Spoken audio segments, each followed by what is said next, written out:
සියලු දෙනාටම තෙරුවන් සරණයි. නාමල්ලේ බෞද්ධ අපි සංවිධානයෙන් දෙවෙනි වරට සංවිධානය කරන ලබන තෝසේ දන්සලේ සියලු කටයුතු සංවිධාන මණ්ඩලය විසින් සංවිධානය කර අවසන්. තව ස්වල්ප මොහොතකින් මම හිතන විදිහට තව පැය කිහිපයකින් දන්සල ආරම්භ කිරීමට කටයුතු සංවිධාන මණ්ඩලය සූදානම් කරලා තියෙනවා. මේ තමයි තියෙන්නේ මේ ලස්සනට මේ වැව මේ තියෙන්නේ.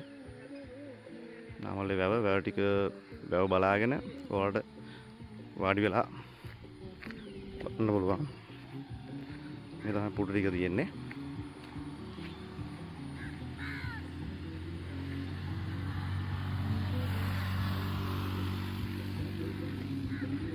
මේ තමයි පුඩු ටික.